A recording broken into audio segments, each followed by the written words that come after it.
नमस्कार। खबर उत्तराखंड में आप सभी का स्वागत है। मैं हूं आपके साथ गरिमा बाजपेयी। रुक करेंगे खबरों की ओर, उससे पहले एक नजर आज की सुर्खियों पर डालेंगे। देहरादून कैबिनेट मंत्री गणेश जोशी की बड़ी मुश्किलें, आय से अधिक मामले में नोटिस जारी, विशेष अदालत में व्यक्तिगत रूप से उपस्थित होने के निर्देश। कांवड़ मेले में अवैध शराब के कारोबार पर बड़ी कार्रवाई, देहरादून की शंकर डेयरी पर आबकारी विभाग का छापा, देशी विदेशी शराब और बियर का जखीरा बरामद।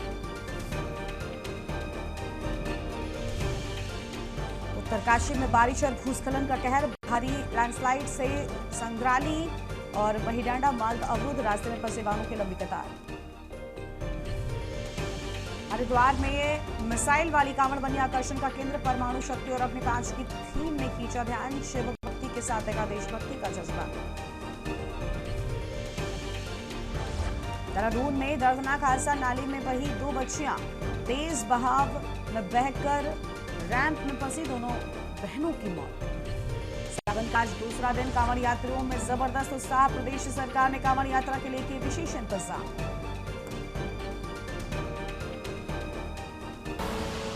आप देख रहे हैं के न्यूज, खबरों का साथी। रुक करेंगे खबरों की ओर। देहरादून के क्लेमेंटाउन थाना क्षेत्र की नई बस्ती में घरों के बाहर बनी नाली के पानी के तेज बहाव में बहने से 2 सगी मासूम बहनों की मौत हो गई है। दोनों बच्चियां खेलते खेलते नहाने चली गई थी और तेज पानी के बहाव में बहकर नाले के ऊपर बने रैंप के नीचे फंस गईं, जिससे उनकी मौत हो गई। पुलिस के मुताबिक क्लेमेंट टाउन थाना पुलिस को राजेश मित्तल ने सूचना दी, बताया कि दुर्गा मंदिर नई बस्ती के पास 2 बच्चियां नाली में बहकर रैंप के नीचे फंस गईं। सूचना मिलते ही पुलिस मौके पर पहुंची। हालांकि स्थानीय लोगों ने पुलिस के पहुंचने से पहले ही दोनों बच्चियों को बाहर निकाल लिया था, लेकिन तब तक उनकी मौत हो चुकी थी। मरने वाली बच्चियों में लक्ष्मी कुमारी 7 साल और सोनाक्षी कुमारी 3 साल की हैं। थाना क्लेमेंट टाउन में शाम को 4 बजे 112 पे कॉल आई कि जिसके द्वारा बताया गया कि थाना क्लेमेंट टाउन के नए बस्ती एरिया में 2 नाबालिग बच्चियां उनके बरसाती नाले में बहने की सूचना है। मौके पर थाना क्लेमेंट टाउन की पुलिस पहुंची तो वहां पे रीना कुमारी नाम की महिला, उनकी दोनों बच्चियां बरसाती नाले के तेज बहाव की चपेट में आगे बह गई थी तथा जो वहां पे रैंप बना हुआ था उसके नीचे से उनको आसपास के लोगों द्वारा निकाला गया, जिसके बाद हॉस्पिटल ले जाया गया जहाँ इनको मृत घोषित कर दिया गया है। इसके बाद आगामी विधिक कार्यवाही की जा रही है। थाना क्लेमेंट टाउन में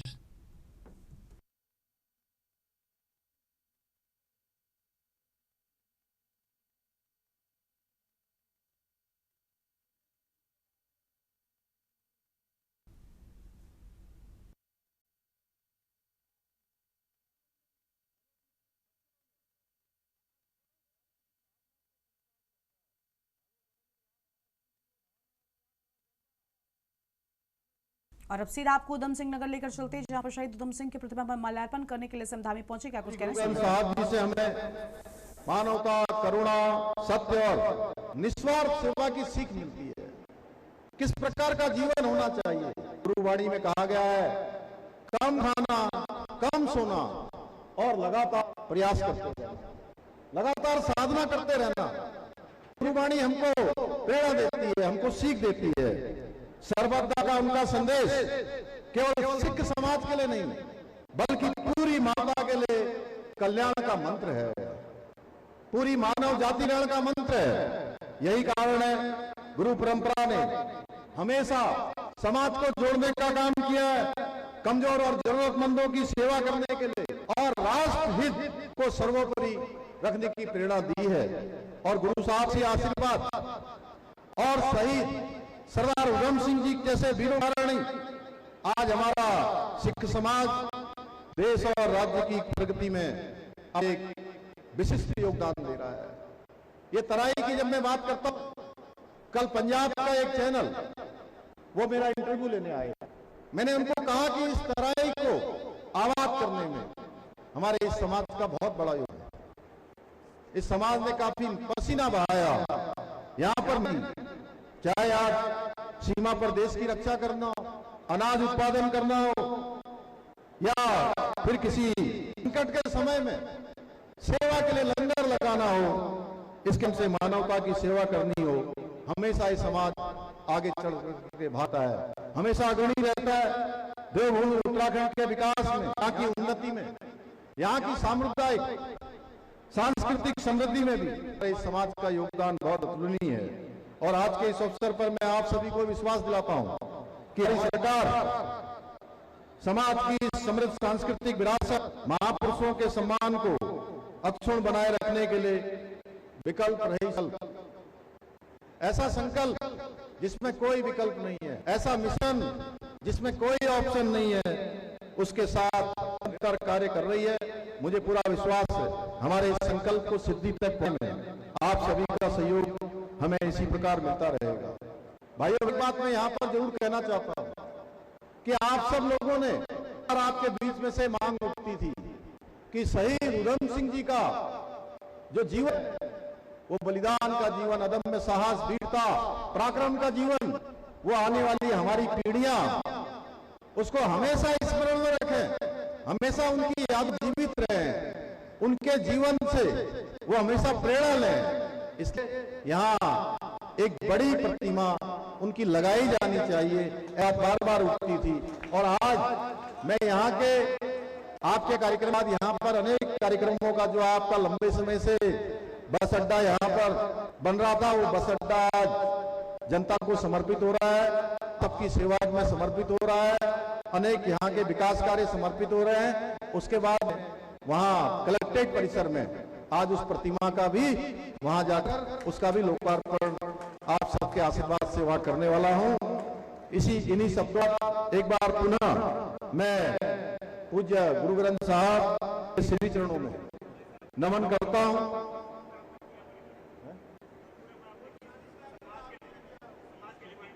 नहीं, मैं समाज के विशेष डिमांड पर वो आज बड़ी प्रतिमा का रुद्रपुर कलेक्ट्रेट में उसका लोकार्पण बता दिया। और कुछ बताना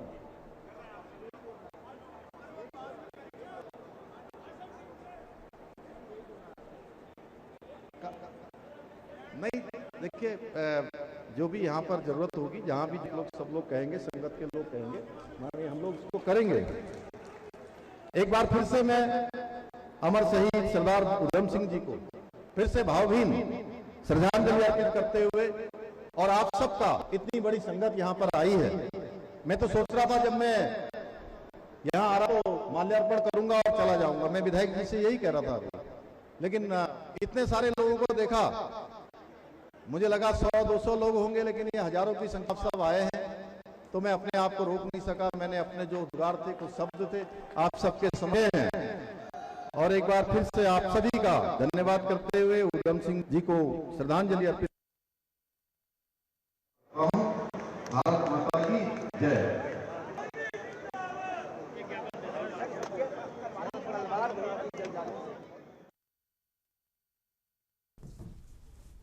आगे बढ़ते हैं खबरों की ओर। हरिद्वार में आबकारी विभाग ने शंकर डेयरी पर छापा मारकर देशी विदेशी शराब और बियर का बड़ा जखीरा जब्त किया है। कांवड़ मेले के दौरान अवैध शराब के कारोबार पर जिला प्रशासन लगातार कार्रवाई कर रहा है और छापेमारी में 138 टेट्रा पैक देशी शराब और 149 अंग्रेजी शराब और 42 कैन बियर बरामद की गई है और आरोपी के खिलाफ आबकारी अधिनियम की धारा 60 के तहत मुकदमा दर्ज किया गया है। पुलिस इस पूरे नेटवर्क के तह तक जाने का प्रयास कर रही है।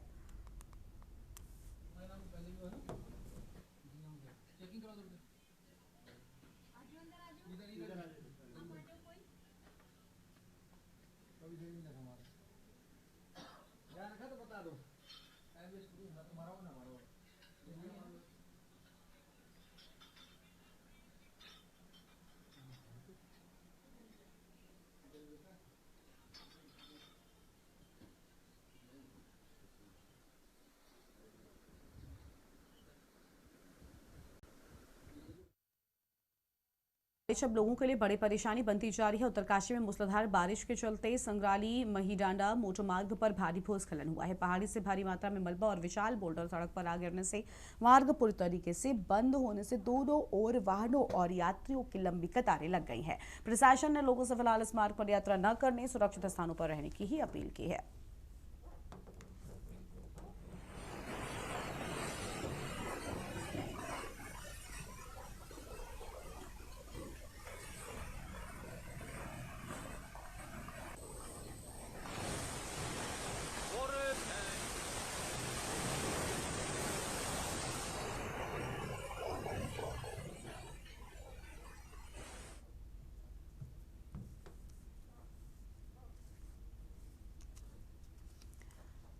उत्तराखंड की राजनीति में आज एक बड़ा घटनाक्रम सामने आया है। भाजपा सरकार को देहरादून की विशेष अदालत ने आय से अधिक संपत्ति के मामले में नोटिस जारी किया है। कोर्ट ने उन्हें 3 सितंबर 2026 को व्यक्तिगत रूप से उपस्थित होने के निर्देश दिए हैं।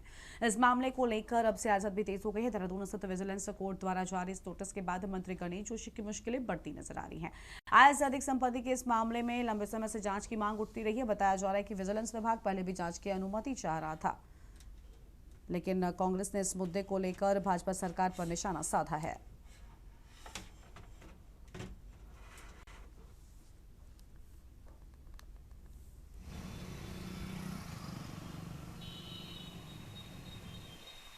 देखिए, जो संविधान है, संविधान के अनुरूप सभी अपने अपने दायित्व कर्तव्यों का निर्वहन करते हैं और इसमें भी जो भी, क्योंकि सब जुडिस मामला है, इसमें जो भी निर्णय होगा या जो भी इसमें बातें होंगी वो सब विचाराधीन है। इसमें बहुत ज़्यादा ऐसे, इसलिए हम इस विषय पर कहना, मैं समझता हूँ कि हमारा ठीक नहीं है।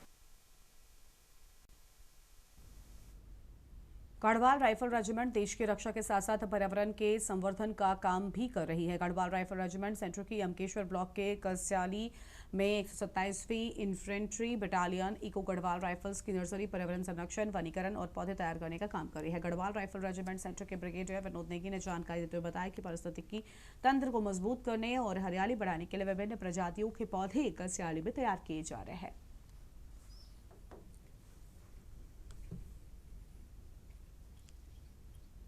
हमारी गढ़वाल राइफल की 127 की बटालियन इकोलॉजिकल की 2 कंपनियां भी डिप्लॉयड हैं, जो कि वहां भी वृक्षारोपण का काम कर रही हैं। तो मैं कहूँगा कि अपनी प्रकृति को बचाए रखना, इसको और आगे बढ़ाना हमारी गढ़वाल राइफल रेजिमेंट सेंटर की प्राथमिकताओं में से एक है और इसके लिए हम लगातार प्रयासरत हैं और साथ ही साथ स्थानीय जनता का भी हमें इसमें बहुत बहुत सहयोग मिल रहा है। हरिद्वार के श्यामपुर डायवर्जन के पास सड़क पर एक कांवड़ यात्री अचानक बेहोश हो गया और इस दौरान तैनात पुलिस कर्मियों ने तत्काल मोर्चा संभाला है। पुलिस ने कांवड़ियों को सड़क से सुरक्षित हटाकर 108 एम्बुलेंस को मौके पर बुलाया। पुलिस की तत्परता से समय रहते कांवड़ियों को अस्पताल पहुंचाया गया, जहां उनका उपचार कराया गया है। कांवड़ यात्रा के दौरान पुलिसकर्मी लगातार श्रद्धालुओं की सुरक्षा के साथ जरूरतमंद कांवड़ियों की मदद में जुटे हुए हैं।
धर्मनगरी हरिद्वार में कांवड़ मेले के रंग में अब भक्ति के साथ साथ देशभक्ति का रंग भी नजर आने लगा है। हर की पैड़ी से गंगा जल लेकर अपने गंतव्य की ओर बढ़ रहे शिव भक्तों के बीच बादराबाद टोल प्लाजा के पास एक ऐसी कांवड़ दिखाई दी जिसने लोगों का ध्यान अपनी ओर खींचा है।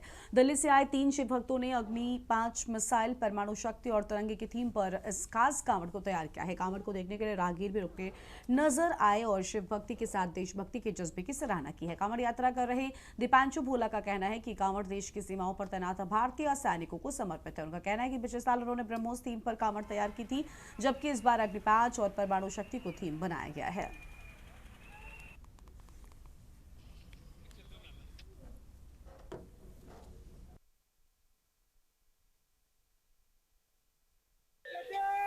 फिर कांवड़ हमने इसलिए बनाई थी, कारगिल युद्ध हुआ था ना, तो उसको लेकर बनाई थी आर्मी का हौसला बुलंद करने के लिए। तो इसलिए बनाई थी कि आर्मी का हौसला बुलंद करे और आर्मी अर्जी करे। और मैं तो बहुत तगड़ा फैन हूँ अजीत डोभाल जी का, बहुत तगड़ा फैन हूँ अजीत डोभाल जी का, कि उनका फैन बहुत तगड़ा हूँ बचपन से मैं। कांवड़ में क्या क्या आपकी कौन सी पाइप है और बगल में परमाणु बम, न्यूक्लियर बम, ये इनको लेके आया था और बोले सारी कांवड़ आर्मी को समर्पित है हमारी। इससे पहले भी आप 2025 में लेके आया था ब्रह्मोस कांवड़ में मिसाइल लेके आया था, लेकिन इस बार हमने अलग करा, अग्नि 5 लेके आया, परमाणु बम लेके आया। क्या कहना चाहेंगे हमारे देश के जवानों के लिए आप? उन्होंने तो कुछ शब्द नहीं है बोलने के लिए। और यहाँ पर रुके एक छोटे से ब्रेक के लिए।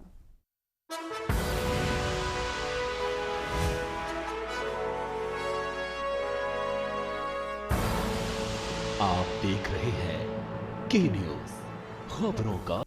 ब्रेक के बाद आप सभी का स्वागत है। नैनीताल के तिब्बती मार्केट के पीछे बनी पालिका की दुकानों में सुबह तड़के हुई आग लगने से 3 दुकानें जलकर खाक हो गई हैं। जिस वक्त आग लगी उसी वक्त कर्मचारी भी दुकान में थे, जिन्होंने किसी तरीके से अपनी जान बचाई। सूचना पर मौके पर पहुंचे दमकल विभाग की टीम ने कड़ी मशक्कत के बाद आग पर काबू पा लिया है, और जिसके चलते एक बड़ा हादसा होने से टल गया। बताया जा रहा है कि आग शॉर्ट सर्किट की वजह से लगी है। आग लगने से तीनों दुकानों में रखा लाखों रुपयों का सामान जलकर खाक हो गया है।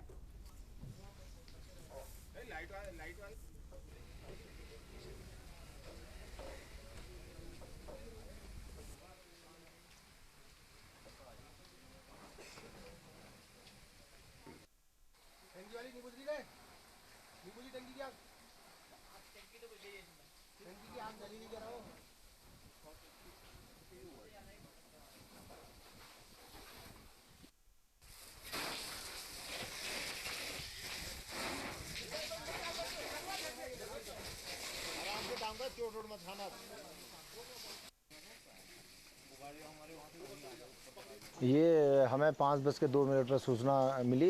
इनका खुद बंदा हमारे फायर स्टेशन पर आया था, जो यहाँ से लगभग 200 मीटर की दूरी पे है। और जैसे हमें सूचना मिली तो मेरा पूरा फोर्स वाहन हमारी MFP को लेके 2-3 गाड़ियाँ लेके हम मौके पे पहुँचे और आग को देखा तो यहाँ पर एक जो मोमो की दुकान थी वहाँ से आग स्टार्ट हुई, जो शॉर्ट सर्किट होना प्रतीत होता है। क्योंकि फिर हमने यहाँ पर आके पूरा अपने जवानों के साथ को लेके पूरा आग को पूरी तरह कंट्रोल किया। 3 दुकानें इसमें क्षतिग्रस्त हुई हैं और नुकसान का आंकलन किया जाएगा। हरिद्वार में अचानक ही सड़क धंसने से महिला फंस गई। महिला पैदल सड़क पर जा रही थी और सड़क पर कदम रखते ही अचानक सड़क धंस गई। घटना आपको बता दें कि पुल के पास की है। अचानक जमीन धंसने से सड़क में बड़ा गड्ढा बन गया। महिला के सड़क में फंसने का मंजर देख मौके पर मौजूद लोगों ने उसे बाहर निकाला। गले में तरी की बड़ा असर टल गया। घटना के बाद सड़क की मजबूती और निर्माण गुणवत्ता पर भी सवाल उठे हैं।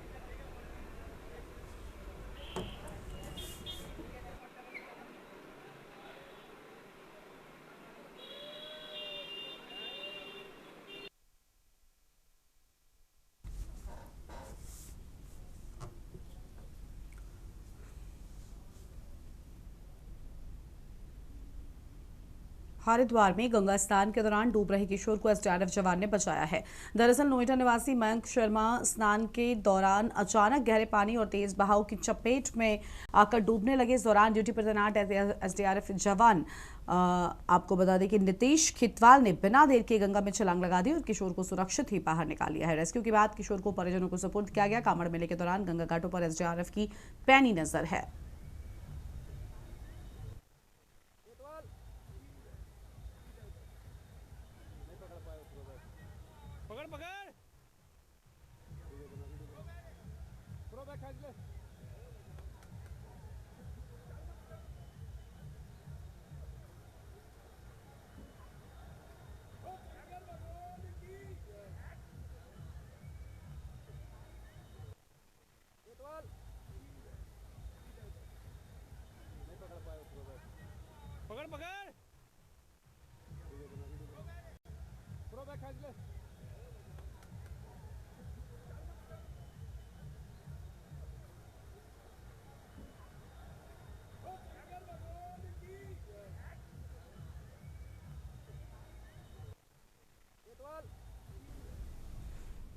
चुनाव आयोग के द्वारा उत्तराखंड में SIR कैंप आयोजित किए जा रहे हैं। उत्तराखंड में SIR कैंप अभियान गतिवार है और 14 जुलाई को ड्राफ्ट सूची का प्रकाशन किया गया था। 14 जुलाई से लेकर 13 अगस्त तक दावे आपत्ति प्रस्तुत करने के लिए और नोटिस का उत्तर देने का समय दिया गया है। ऐसे व्यक्ति जिनका ड्राफ्ट सूची में नाम नहीं होगा वो अपनी ड्राफ्ट सूची BLO के माध्यम से प्राप्त कर सकते हैं। उसमें नाम को जांच कर सकते हैं और अगर उनका नाम सूची में नहीं है तो उनको घबराने की जरूरत कतई नहीं है। फॉर्म 6 भरकर अपने नाम को सूची में दर्ज करने के अनुरोध भी कर सकते हैं।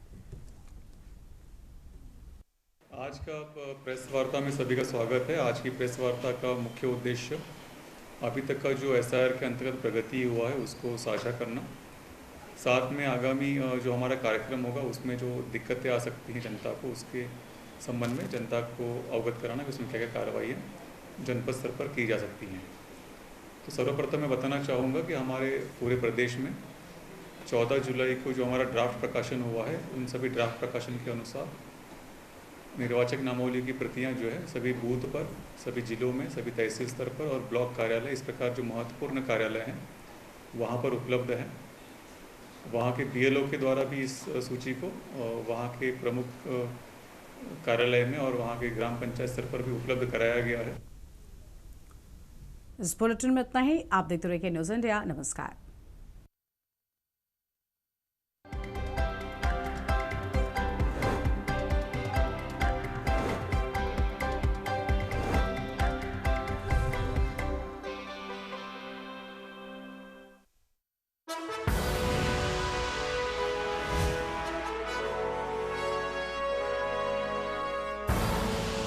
आप देख रहे हैं के न्यूज़, खबरों का सारथी।